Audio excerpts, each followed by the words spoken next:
ఇది మన ప్రధానమంత్రి ప్రయాణించే కాన్వాయ్. ఈయన చుట్టూ సూట్లు బూట్లు వేసుకొని కూలింగ్ గ్లాసెస్ పెట్టుకుని రైఫిల్స్ పట్టుకున్న వాళ్ళని ఎస్పీజీ అంటారు. ఎస్పీజీ అంటే స్పెషల్ ప్రొటెక్షన్ గ్రూప్. వీళ్ళ పని ప్రైమ్ మినిస్టర్ కి ప్రొటెక్షన్ ఇవ్వడం. వీళ్ళు ఎంత డేంజరస్ అనడానికి ఒక చిన్న ఉదాహరణ చెప్తా. వీళ్ళు వాడే F-200 రైఫిల్ నిమిషానికి 900 బుల్లెట్లు కాల్చే సామర్థ్యం ఉంటుంది. ఎస్, మీరిన్నది నిజమే. ఈ Belgium made gas operator rifle ఒక్క నిమిషానికి 900 బుల్లెట్లు కాల్చే సామర్థ్యం ఉంటుంది. ఒకసారి పంజాబ్ లో కొంతమంది మోడీ గారి కాన్వాయ్ ను అడ్డుకున్నారు. మోడీ గారి చుట్టూ ఎస్పీజీ కవచం ఉన్నంత వరకు ప్రైమ్ మినిస్టర్ ని ఎవ్వడు టచ్ చేయలేడు. ఇన్ఫాక్ట్ ఏ దేశపు ప్రైమ్ మినిస్టర్ ఉన్నా ఎస్పీజీ యొక్క ప్రధానమైన పని భారతదేశపు యొక్క ప్రైమ్ మినిస్టర్ ని కాపాడడం. ఈ వీడియోలో ఎస్పీజీ అనే స్పెషల్ కమాండో యూనిట్ ని ఇండియన్ గవర్నమెంట్ పెట్టడానికి గల కారణమైన ఆ హత్య గురించి తెలుసుకుందాం. అండ్ ఎస్పీజీ కమాండోస్ వాడే glasses, brief cases, rifles and వీటి యొక్క ప్రత్యేకతల గురించి తెలుసుకుందాం. కొంతకాలం క్రితం పంజాబ్ లో జరిగిన ఘటనలో మోడీ గారికి ఏమైనా జరిగి ఉంటే ఎస్పీజీ కమాండోస్ ఎలా రియాక్ట్ అయ్యే వాళ్ళు కూడా తెలుసుకుందాం. ప్రపంచంలోనే డేంజరస్ కమాండో యూనిట్ అయిన ఎస్పీజీ కమాండో యూనిట్ గురించి తెలుసుకునే ముందు మన ఛానల్ కి ఎవరైతే కొత్తగా వచ్చారో ఈ వీడియోకి లైక్ చేసుకోండి. అంతేకాకుండా మన ఛానల్లో ఉన్న ఇన్ఫర్మేటివ్ కంటెంట్ చూసి మన ఛానల్ కి సబ్స్క్రైబ్ చేసుకోండి. 1989 కన్నా ముందు భారత్ ప్రధానమంత్రి రక్షణ ఢిల్లీ పోలీస్ స్పెషల్ సెక్యూరిటీ దగ్గర ఉండేది. 1984 అక్టోబర్ 31 రోజున ఇందిరాగాంధీ గారిని ఆమె యొక్క సొంత బాడీ గార్డ్స్ కాల్చి చంపేశారు. ఈమెని చంపడానికి కారణం అదే ఇయర్ లో జూన్ లో జరిగిన ఒక ఇన్సిడెంట్. తమకంటూ సపరేట్ దేశం కావాలని పంజాబ్ లో ఉన్న గోల్డెన్ టెంపుల్ ని ఆక్రమించి ప్రభుత్వానికి వ్యతిరేకంగా కొంతమంది విప్లవకారులు పంజాబ్ లో ఉన్న గోల్డెన్ టెంపుల్ ని సీజ్ చేశారు. ఈ ఉద్యమానికి నాయకుడు జనరల్ సింగ్ భింద్రాన్ వాలే. ఈ విప్లవకారుల యొక్క నిరసనను అణిచివేయడానికి అప్పట్లో ఇందిరాగాంధీ నాయకత్వంలో ఉన్న ప్రభుత్వం అండ్ అప్పట్లో ఉన్న ఆర్మీ అమలు చేసిన ఆపరేషన్ పేరు ఆపరేషన్ బ్లూ స్టార్. ఈ ఆపరేషన్ ఖాలిస్తాన్ యొక్క నాయకుడు మరణించిన తర్వాత ముగిసింది.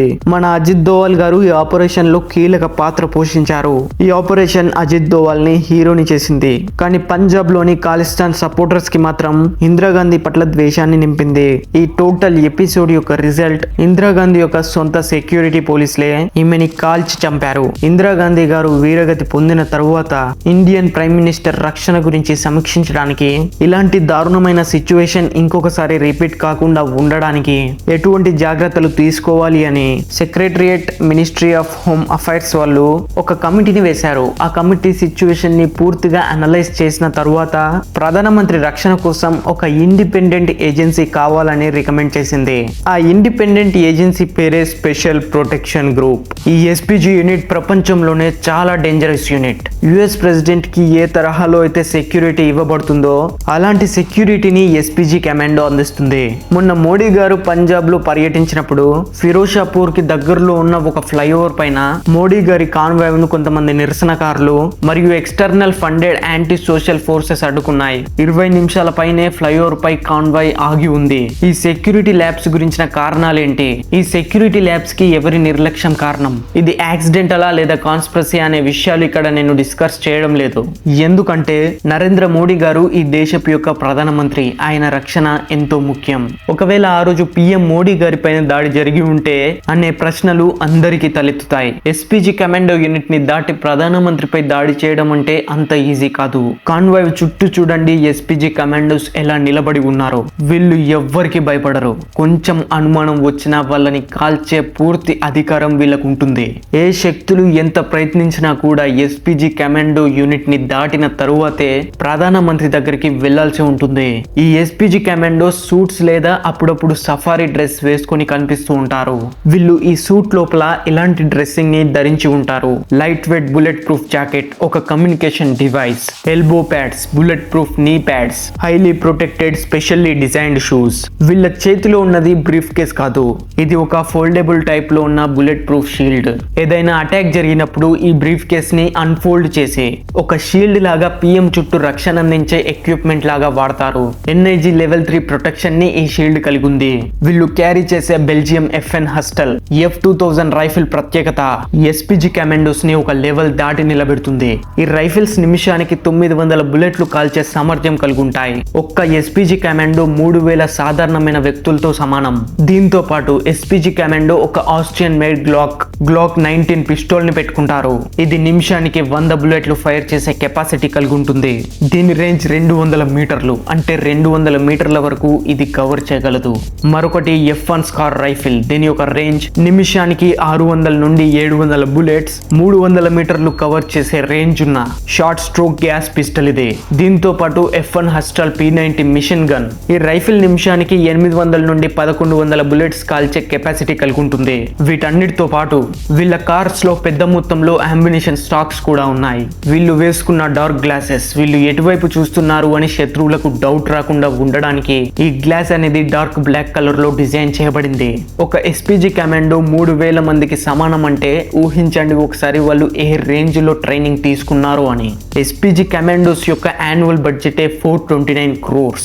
ప్రతిరోజు ప్రధానమంత్రి రక్షణ కోసం అక్షరాల 1,17,00,000 రూపాయలు ఖర్చు అవుతుంది. ప్రైమ్ మినిస్టర్ కి 4 లేయర్స్ ఆఫ్ ప్రొటెక్షన్ ఉంటుంది. ఫస్ట్ లేయర్ లో ఇక్కడ కనిపిస్తున్న కమాండోస్ PM కార్ చుట్టూ ఉంటారు. వీళ్ళు ఇంటర్నల్ ప్రొటెక్షన్ అందిస్తారు. వీళ్ళు PM కి చాలా క్లోజ్ గా ఉంటారు. సెకండ్ లేయర్ లో ఎక్స్టర్నల్ SPG కమాండోస్ ఉంటారు. థర్డ్ లేయర్ లో NSG కమాండోస్ ఉంటారు. ఇక ఫోర్త్ లేయర్ లో local and traffic police deploy చేసి ఉంటారు.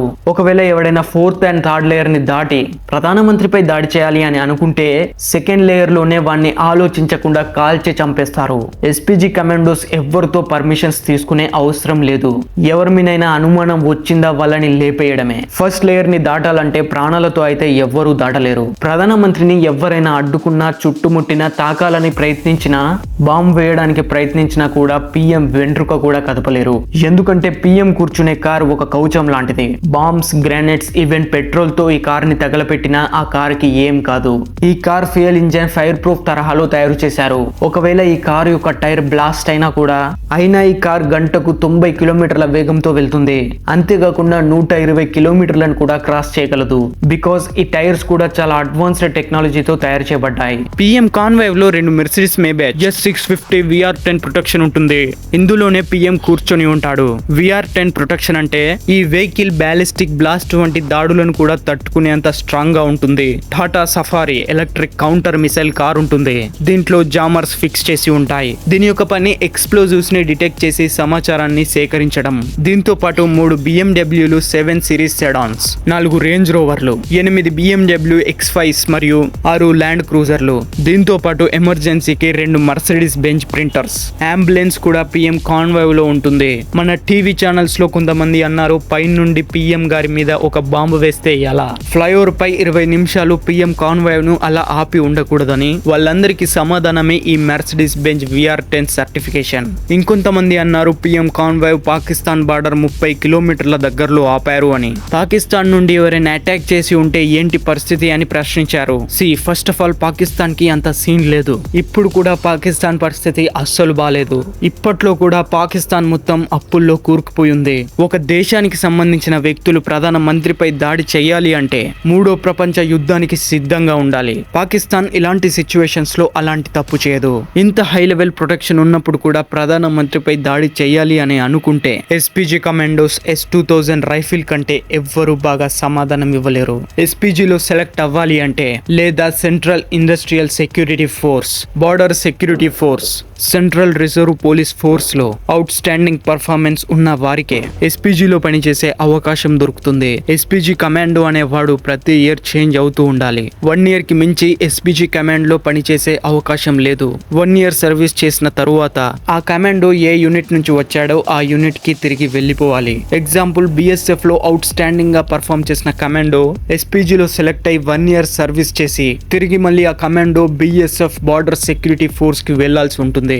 SPG లో 2 స్టేజెస్ ఆఫ్ సెలెక్టింగ్ ప్రాసెస్ ఉంటుంది. First stage interview. ఈ ఇంటర్వ్యూని IG ర్యాంక్ లో ఉన్న IPS ఆఫీసర్ మరియు 2 డిప్యూటీ IG మరియు 2 అసిస్టెంట్ IG తీసుకుంటారు. ఫిజికల్ ఎగ్జామ్ మరియు రిటర్న్ టెస్ట్ మరియు సైకలాజికల్ ఎవాల్యుయేషన్ ఉంటుంది. ఇవన్నీ కంప్లీట్ అయిన తర్వాత second stage of selecting process లో 3 months ప్రొబేషన్ ట్రైనింగ్ ఉంటుంది. ఈ 2 స్టేజెస్ లో పాస్ అయితేనే SPG కమాండోకి అర్హత సాధిస్తారు. ఫైనల్లీ నేను చెప్పాలనుకుంటుంది ఏంటంటే ఈ వీడియో నచ్చితే ఒక లైక్ చేసుకోండి. అంతేకాకుండా మన ఛానల్ యొక్క కంటెంట్ చూసి సబ్స్క్రైబ్ చేసుకోండి. ఇలాంటి మంచి ఇన్ఫర్మేటివ్ వీడియోస్ ని మీ ఫ్రెండ్స్ అండ్ ఫ్యామిలీ మెంబర్స్ కి షేర్ చేయండి. మరో కొత్త వీడియోతో మళ్ళీ కలుసుకుందాం. Until then bye.